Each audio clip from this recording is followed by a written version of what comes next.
ማርያምን በለስ ማርያምን አስብ። ለእንስሳ እንደዚህ እየተራራ እግዚአብሔርን ለእንስሳ ሰው ማግባት ውሻ ማግባት ጀምሯል ልበል። እንደዚህ ለውሻ ያላችሁ ጥልቅ ሀዘን ምናምን። አይ ጆካዬ፣ ምንም ቢሆን ባለንበት ሀገር የኔ ጌታ ሰው የሚስቱን እናት እኮ በጣም ማዘን አለበት።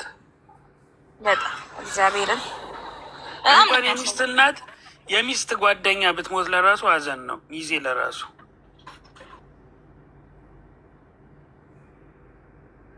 አረ የምታውቀው ሰው እንኳን እንደዚህ ሲሞት ማለት ያሟሟቷ ነገር ደግሞ በጣም ስለሚያስጠላ እኔ እንደ ሰው አግባብ ነው አይደለም። ልጁ ምናልባት ስሜታዊ ሆኖ ወይ መስጠት የፈለገበት የሆነ የራሱ ነገር ሊኖረው ይችላል፣ አናውቅም። ግን አግባብ አይደለም። በአንበሳው ቢያንስ እኮ እንትን ዋይፐር ነው መግዛት ያለበት፣ ሶፍት ምናምን። አንበሳ ይሰጣል እንዴ? አረ ማርያምን እቺ ልጅ ግን ማለት ነው ጆ ከአማርኛ ያወቀሽ ቀን ወይ መድኃኒዓለም ይሁነው ክርስቶስን ነው የምልህ። ለሱ ራሱ መድኃኒዓለም ይሁነው። ይሄ ሁሉ አማርኛ ስለማታውቅ ነው እንደዚህ የሚቀልድባት። አዋ እንትን እየገዛ እኮ ነው አፉ እንዲያዝለት እየገዛ እኮ ነው። ገብቷቸዋል። አፍ እንዲያዝለት ነው። ከዚህ በኋላ እንዳይተሰደብ፣ እንዳይተች፣ እንዳይወቀስ ነው። በጣም ነው የሚያሳዝነው። መቤቴ ግን እንደ ሰውኛ ብታስቡ ጥሩ ነው። ክርስቶስን መውደድ ሌላ ነው። ሁሉም የእናንተ እናት ብትሆን የእናንተ ቤተሰብ ቢሆን እዚህ ጋር መተምት ደነፈው እናንተ ናችሁ። አሁን ይኸውልሽ እኔ በጣም አሁን የአርጀንቲና ከዓለም ዋንጫ ሳይሆን ይሄ ትዳር ይፈርሳል የሚል ቁማር በቆምር እበላለሁ። ናይ ውጪ ብሌን 40 እንዴ እናት የሚስት እናት እንዴ እናት ማለት እኮ ናት። ላንተ እናት ማለት እኮ ናት። እግዚአብሔር ነው። ታዲያ ከሷ አይደል እንዲወጣችሁ ዴዚ አጥብታ ምን ብላ? እኔ ግን ሴቶች አሽታቅ አንድ ጥያቄ ያለኝ ላንቺ፣ እንዴት ነው ፍቅር ሲይዛችሁ እንዴት ነው የሚያደርጋችሁ? ደደብ ዘሩ መተካት ነው ትልቁ ነገር። እሷ ልጇን ከታቀፈች ሌላው ቀላል ነው። እኔ ጌታ ማቤቴ እግዚአብሔር ይቅረባት። እኔ ግን ሄዶ በየቦታው እንደዚህ ገና ልጅ ለልጇ አሁን ጥያቄ ማለት ነው አሽታክ ለልጇ አያቴ ማናት አያቴ በምን ሞተች ብላ ስጠይቅ ምንድን ነው የምትላት? አሁን ይኸውልህ ሰሚ ሃሽታግ ሰው እኮ አሁን እኮ ያልተረዳው ከባድ ነገር እኮ አለ። እሷስ ሞተች በቃ፣ ግን ለሁለቱ በጣም ከባድ ነው። በተለይ በሚዲያ ዓለም ሀበሻ የያዘው ነገር ሀበሻ ባይዘውም ሁሉም ጸጸቱ አያስቀምጥሽም፣ ሰላም ፍቅር አይሰጥሽም። እሱ አሁን እሱ ጆከር ከተፋታ ለራሱ ማለት ነው ከዲዚ ሌላ ሴት ለማግኘት ሌላኛዋ ሴት ለሱ ከባድ ህይወት ነው። ጭራሽ ለሱ በጣም ከባድ ህይወት ለሱ ነው ከባድ።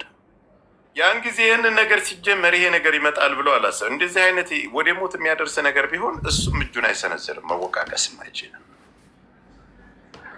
ነገሩ ሰፋ ተለጠጠ መነጋገሪያ ከሆነ አይተሃል እንግዲህ 25,000 30,000 ሰው እየተያዘ የነበርኩት እዚህ ይለኛል። እቺ ሴት አሁን በቃ በብስጭትና ባላት በልጇም ጋር ሳትታረቅ ሰላም ሳትፈጠር ሞተች። እኛ እዛ አይልህም ጆከ ሀቢባ እንደዚህ ስንቃወም እናንተ ቅናተኛ አድርጉን። ይኸው አንድ እናት እንግዲህ በስትረስም ይሁን በዲፕሬሽንም ይሁን በቃ ሞተች አይደለም።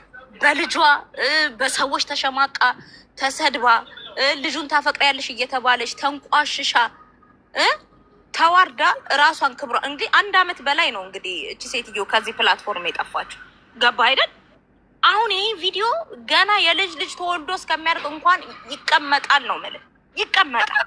ኢትዮጵያን ታሪክ በቃ እንደዚህ ተጽፎ ነው የሚቀመጥ እንጂ እንደዚህ ምሳሌ እንድትሰጠ። ጆከር ባለፈው የሆነ ታሪክ ትዝ ይላል። አቢባ ቤት ልጆቼ ይሰርቡኛል አይረዱኝም ምናምን ያለች እና ልጅን አቀርባ ቤተሰቡም ችግር ላይ ነው ምናምን ማለት ነው። አሁን ቲክታክ ካልጠፋ በቀር ብዙ ሰው ነፍስ ይጠፋል። ቀጣይ ነፍስ ይዋደቃል ብለናል እኮ። አሁን ነፍስ መጣፋት ደፍረው አሁን ወደ ቲክታክ መጥተው የሚያወሩበት ምንም አይነት አንደበት እሱም አሁን እስኪ ኮመንት ዘግቶ ሊጫወት ነው። ከባድ ነው የሚሆነው። እንዴ አንተ እናቷ መስዋዕት አድርጋ ለዚህ ፍቅር እንግዲህ ከዚች ልጅ ከተለያየ ይህ ሰውዬ ቀጣይ ህይወቱ ሌላ ሴት ደግሞ እናትና አባት መስዋዕት መታደረግ ነው እንግዲህ የምትገባው ወይስ ምንድን ነው? በምንድን ነው እምነት ኖሯት ፍቅር ውስጥ የምትገባው? ይከብዳል በጣም። የቲክታክ ማህበረሰብ አሁን እንግዲህ ሞቱ እየቀጠለ ነው የሚሄደው። አይቆም። ግን እኔ አንድ ነገር የተረዳሁት በዚህ ሁሉ ታሪክ የማዳም ቅመሞች እየነቁ ነው። ገባ?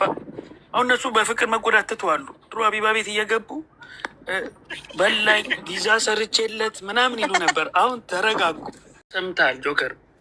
ኧረ በፎቶ በእኔ በድምፅ ሁሉ ይሰራል። በድምፅ በፎቶ ምናምን ጭራሽ ክርስትና ስማችሁን ደግሞ ዩዘር ኔም ላይ የምታስቀምጡም አላችሁ። ተው፣ በተለይ አረብ ሀገር ሰዎች። እኔ አሁን ድምፅ ልቀይር፣ በድምፅ ሁሉ መተት ይሰራል አለው። በፎቶ መተት አይሰራም። ከነ ጸጉራቸው ሜካፓቸው ምናምን አርቲፊሻል ስለሆነ ወይ ህንዷ ናት እያበደች ምትመጣ በፊሊተር ስለሆኑ በጣም ቲክታከሮቹ አይሆንም። እኔ በዚህ አመት እኔ ደንዝዤ ያለው እንቅልፍ ነው የሚለኝ። ላይ በመግባት አልፈልግም። እናቴ ለምልሽ በየገስትን የምዞር ሰው አሁን ምንም ስልኬንም ራሱ ማንሳት ያስጠላኛል። አሰርተውብን ነው በቃ።